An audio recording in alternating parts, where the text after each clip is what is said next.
বন্যায় বিগত দিনগুলো আমরা কিভাবে কাটাইছি সেগুলোর ভিডিও ক্লিপস আপনাদের সামনে তুলে ধরার চেষ্টা করব। এতদিন নেটওয়ার্ক না থাকার কারণে আপনাদের সামনে ভিডিওগুলো তুলে ধরা পসিবল হইতেছিল না। এই যে পানির লেভেল আপনারা দেখতেছেন, এটাই সর্বশেষ লেভেল নয়, এর থেকে উপরেও পানি উঠছিল। তখন আমাদের সবার ফোন বন্ধ হয়ে গেছে, ভিডিও করার পসিবল হয় না। প্রত্যেক ঘন্টায় পানি বাড়তেছিল। পানি বাড়তে বাড়তে মানুষের ঘরের ভিতরে বুক সমান পানি চলে আসছিল। এগুলো হচ্ছে আমাদের এলাকার কিছু দোকান থেকে ওনারা কিছুই বাঁচাইতে পারে নাই, সব কিছু একদম ধ্বংস হয়ে গেছে, মানে টোটালি সব কিছু ড্যামেজড। যাই হোক, পানি বাড়তে শুধু বাড়তেই ছিল, সবাই একদম আতঙ্কে ছিল। এটা হচ্ছে আমাদের ঘরের উপরে যে পানি উঠবে সেটাও আমরা কখনো কল্পনা করি নাই, কারণ এর আগে আমরা এত পরিমাণ পানি একসাথে উঠতে কখনোই দেখি নাই। সর্বোচ্চ রোডে একটু পানি উঠছিল, সেটাতেই শেষ। কিন্তু এখন পরিস্থিতি খুবই ভয়াবহ হয়েছিল। পানি প্রত্যেকটা ঘন্টায় বাড়তেছে, দেন আস্তে আস্তে মানুষের ঘর বাড়ি সব ডুবে যাইতেছে, সব কিছু ভাইসা যাইতেছে দেখতেছিলাম। এটা হচ্ছে আমাদের ঘরের ভিতরে দেখায় যদি আপনাদেরকে। তখন পোলা পাইন সব আমাদের সোফাগুলোর উপরে বসে ছিল।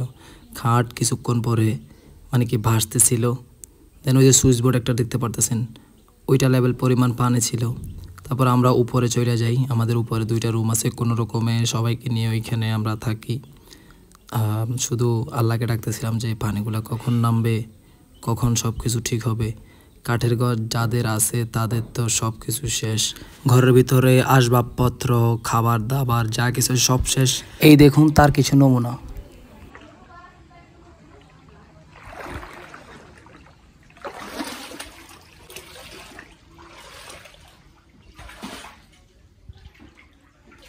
The situation is very getting worse. Everything is damaged.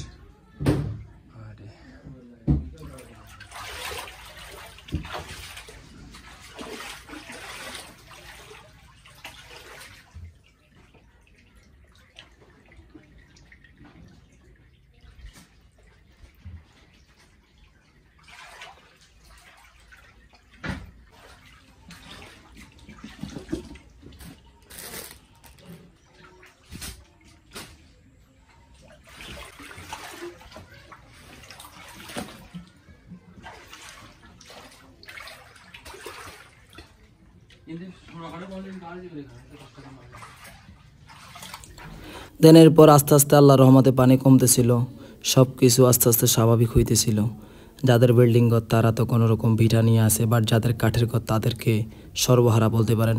দেন ফেনী থেকে ছাগলাইয়া পর্যন্ত বড় বড় ট্রাকগুলো দিয়ে মানুষ যাতায়াত করতেছিল।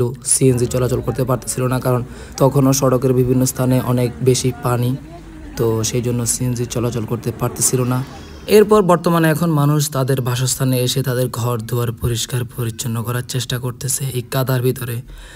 জানি না তাদের এই ঘর দুয়ার কবে ঠিক হবে, তাদের বাসায় যে তারা থাকবে কোথায় সেটাও জানি না। পরিশেষে আমি আমাদের গ্রামের হিন্দু ধর্ম অবলম্বনকারীদের প্রতি কৃতজ্ঞতা প্রকাশ করতেছি।